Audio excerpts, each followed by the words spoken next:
The thing I think about often when it comes to taxes is that when you're ultra wealthy and we ask you to pay a little bit more, what does it really cost you?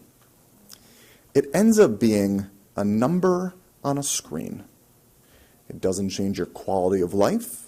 It doesn't change your class status. It changes nothing about the way that you live functionally from day to day. Every dollar in the pocket of working class earners, of the working poor in our state, makes a tangible and functional difference. It changes whether you can afford to put healthy food on the table. It changes whether you can get to your work. It changes whether you can afford your child care. In the middle of the 20th century, we had a totally different perspective about how to run a government.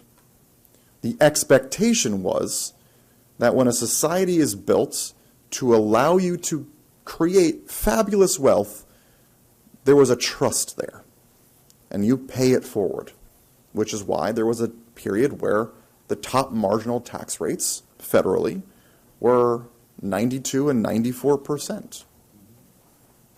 And then there was a period where it was 70%. And there is this perception that once you get down to that 39.6 or the 35, that all this economic development will be spurred and everything will be better. But the fact is, if you want nice things, you have to pay for them. And they have to come from somewhere.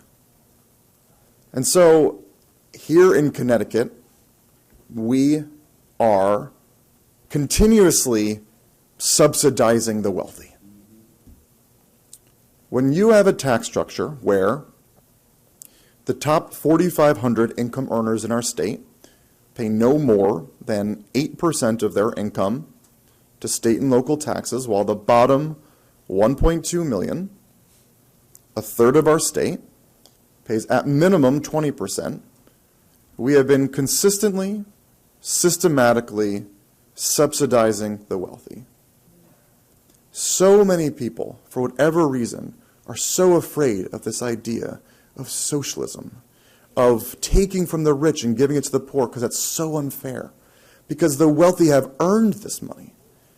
And then you dig just for 20 minutes and you see how we have been shoveling through state resources and federal resources money towards the wealthy. We have a system of subsidy, but it's for those who've already made it. Frustratingly, and I'm not going to name names, but let's say that you as an individual make $55 million a year in passive, generational banking wealth.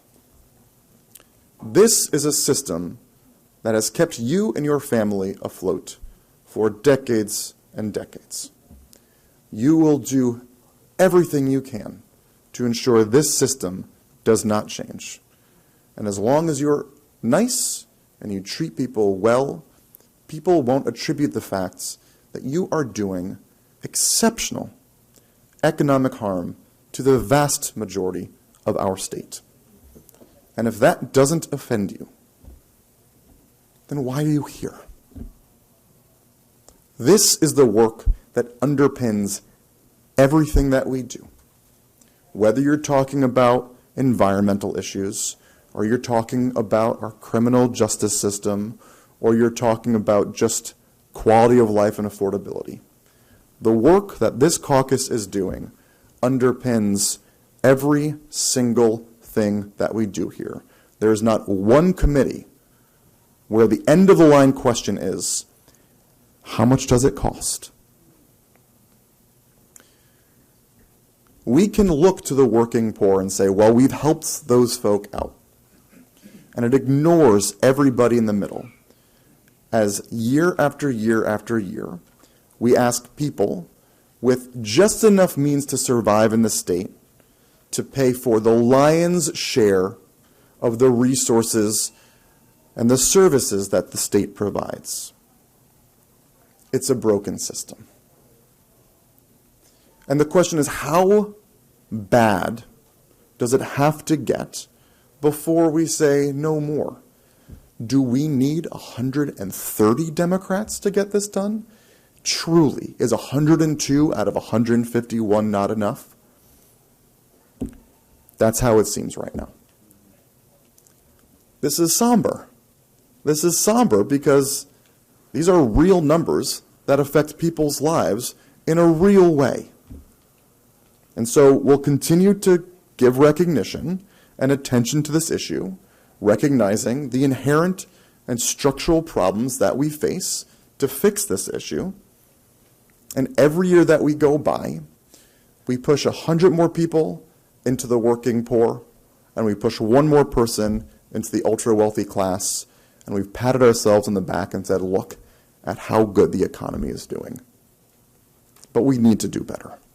And so that's why we're here. That's why I started the Tax Equity Caucus, and I gave it over to somebody who's far more skilled at being able to communicate these ideas and bring people together. And hopefully this, as an entity, remains structural so we can continue to fight for change that we need. And it doesn't happen with just legislators. It happens with the advocates and the allies and labor, because the fact is that power does not give up the reins unless it's been demanded. Thank you.